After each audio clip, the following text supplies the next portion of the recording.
biblicamente falando, o dia mau é um período de tempo, que pode ser um dia, pode ser uma semana, pode ser um mês, pode ser até mais tempo, e que naquele período coisas ruins acontecem. E isso acontece com todo mundo. O fato de eu ser de Deus, de eu ter o Espírito Santo, não vai me impedir de enfrentar o dia mau. O fato de você ser uma pessoa bondosa não vai impedir você de enfrentar o dia mau. E lá em Efésios ele diz que a gente só vai suportar o dia mau se a gente estiver vestido com a armadura, com toda a armadura de Deus. Amém? Que é o batismo com o Espírito Santo. Falar da armadura de Deus é falar do batismo. Você tem que receber o Espírito Santo. Quando a pessoa está vestida com essa armadura, quando ela é batizada com o Espírito Santo e tem a sua comunhão com Deus em dia, nada a abala. É o que está escrito. Ela se torna inabalável. Amém? Ela chora? Não. E como chora? E algumas vezes dá uma urrada, porque dói. Mas essa dor não faz ela sucumbir. O dia mau não derrota quem está no altar. Deixa sua Bíblia aberta em Jonas. Jonas capítulo 1. Vamos lá. E veio a palavra do Senhor a quem? A Jonas, filho de Amitai, dizendo: leia em voz alta o que Deus falou para Jonas. Leia aí. Levanta-te e vai à grande cidade de Nínive e clama contra ela, porque a sua malícia subiu até a minha presença. Então Deus falou assim: Jonas, vai a Nínive e prega contra ela, anuncia sobre a mim. Anuncia sobre mim. Qual era a cidade de Nínive? Nínive era uma cidade assíria. Era uma cidade assíria que durante muitos anos matou, escravizou e torturou os judeus. Então Deus estava mandando Jonas ir até aquela cidade de inimigos, fazer o quê? Pregar. Vai lá e prega. Fácil ou difícil? Se você levar para o contexto de pregar, é fácil, vai lá e prega. Difícil quando você está apegado a uma convicção. Preste atenção nisso. Jonas estava apegado a uma ideia. Ele pensava o seguinte: se eu pregar para Nínive, eles podem se arrepender e podem ser salvos. E eu quero que eles colham o que eles plantaram. Está dando para entender? Quem está entendendo? Não, seja sincero, está dando para entender? Ele estava apegado a essa convicção. Sabe o que tem afastado muita gente de Deus? Os seus apegos. Tem gente que está apegada ao marido. Se o marido morre, sai da igreja. Tem gente que está apegada ao filho. Tem gente que está apegada a coisas e a pessoas, sim ou não. Tem gente que está apegada à religiosidade. Tem tanta coisa que a gente pode falar aí de apego. É ou não é verdade? Sim ou não? Agora, Jonas estava apegado a isso. Olha o que ele fez, versículo 3. Porém, Jonas se levantou, para quê? Para fugir da presença do Senhor para Tarsis. Ele pensou que se ele fosse para Tarsis, ele fugiria de quem? De Deus. Olha o pensamento de Jonas. Aí Jonas tem uma fantástica ideia. Vou para Jope, ou Tarsis, e descendo a Jope, achou um navio que ia para Tarsis, e fez o quê? Lê alto, mais alto, pagou a sua passagem, e desceu para dentro dele, para ir com eles para Tarsis, para longe da presença do Senhor. Ele pagou para ir para longe de Deus. Ele estava tão apegado àquela ideia, tão apegado àquela mensagem, que ele pagou para ir para longe. Você acha que ele pagou caro ou barato? Como é que pode? Tem gente que paga para ver se vai dar errado. Ela paga para sofrer. Ela paga para quebrar a cara. Ela sacrifica para ver dando tudo errado na vida dela, porque ela é apegada. Sansão pagou para ver. Estava apegado a Dalila. Viu como é que ele terminou? Como é que ele terminou? Cego, sem forças. Judas pagou para ver. Estava apegado ao dinheiro. Olha como é que ele morreu. Ele tirou a própria vida. Pessoal, repete assim comigo: não tem vida fora do altar.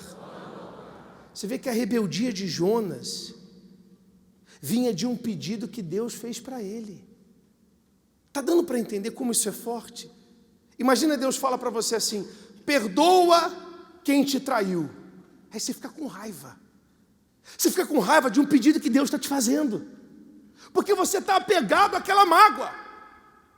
Deus fala para você assim: você está namorando, você não é casado, você não é casada, segura a onda, espera. Você fica com raiva, porque você está apegado a esse namoro. Você fica com raiva por causa de algo que Deus está te pedindo. Deus tem pedido para muitos aqui ganhar almas. E você está fugindo disso, porque você está apegado ao seu final de semana. Está apegado ao seu pai, à sua mãe, ao seu marido, à sua esposa, a ponto de não querer aborrecer ninguém, mas está aborrecendo a quem? A Deus, porque você está apegado. Eu não posso estar apegado a nada e a ninguém. A gente não está falando de um homem endemoniado que disse não para Deus. A gente está falando de um homem que sabia o poder do sacrifício e mesmo assim disse não para Deus. Olha só, é muito forte, gente, olha só. Mas o Senhor, versículo 4, mandou ao mar um grande vento e fez-se no mar uma forte tempestade. E o navio estava ao ponto de quê? De quebrar-se. Então temeram os marinheiros e clamavam cada um ao seu Deus.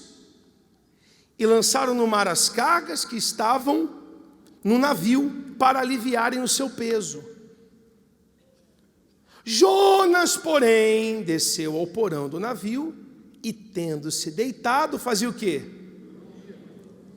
O que ele fazia? Você consegue acreditar que o sujeito acabou de falar não para Deus, entra num barco, começa uma tempestade e está nanando? Você acredita que tem gente?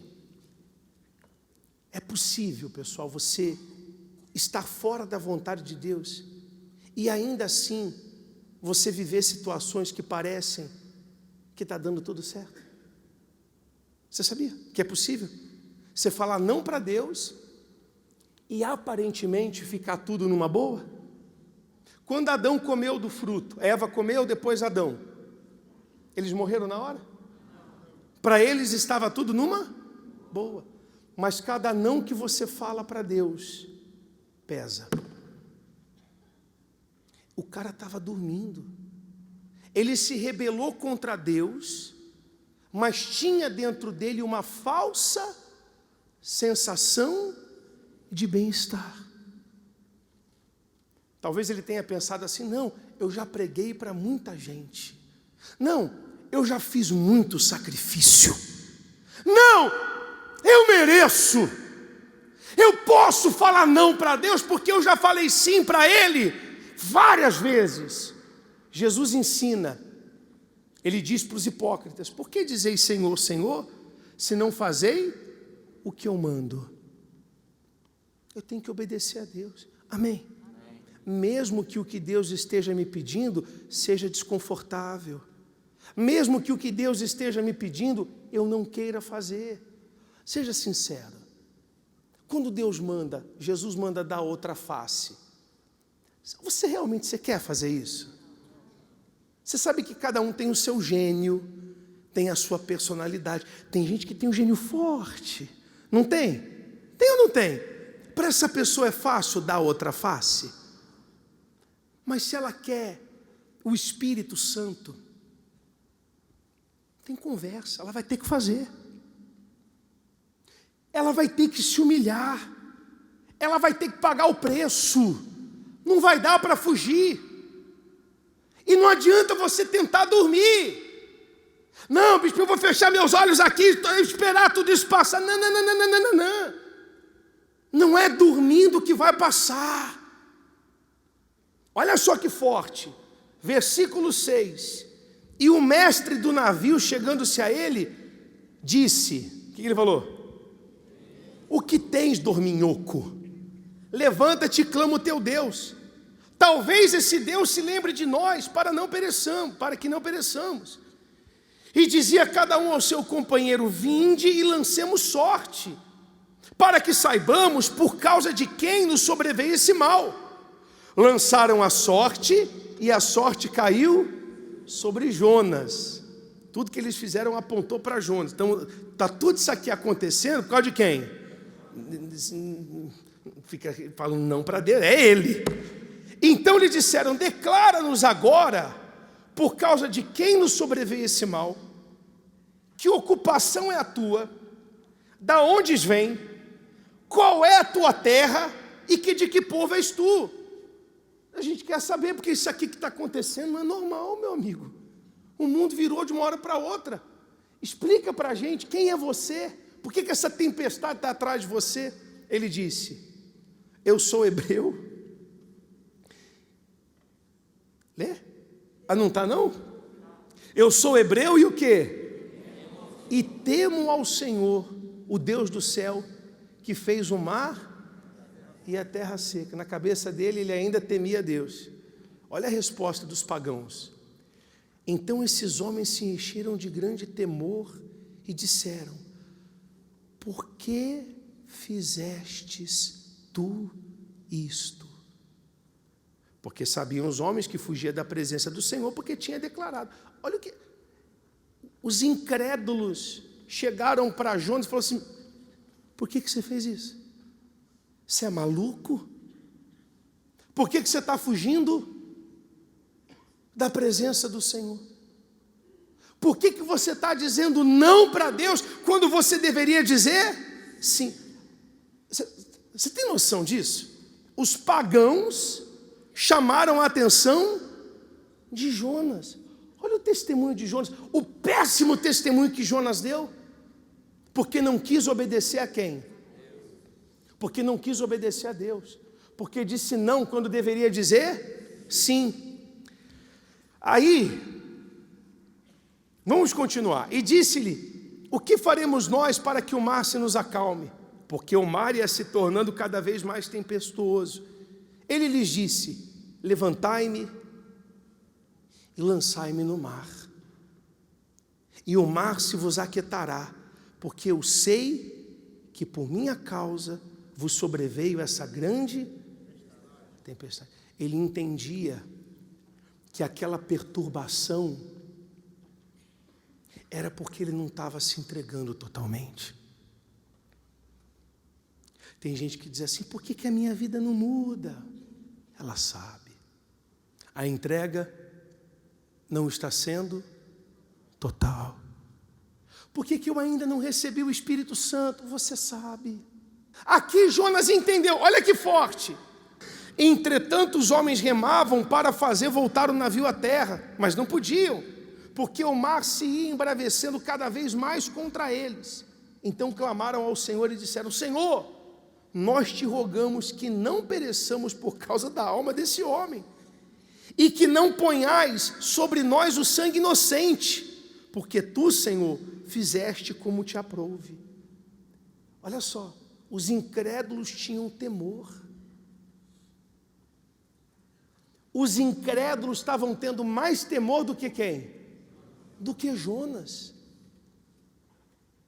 Eles começaram a falar com Deus, Deus, a gente vai jogar esse infeliz aqui, mas por favor, não tem o que fazer, por favor.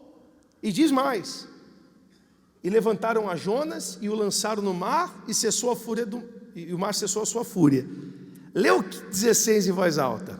Temeram, pois, esses homens ao Senhor com grande temor, e ofereceram sacrifício ao Senhor, e fizeram votos. Os incrédulos, os pagãos, fizeram sacrifício. O sacrifício que Jonas não quis fazer. Aí você sabe da história. Ele foi parar dentro do ventre de um grande peixe. O que vai ter que acontecer com você para você entender que sem o Espírito Santo você não vai longe? Ou talvez você pode ir até longe, mas você não vai até o fim.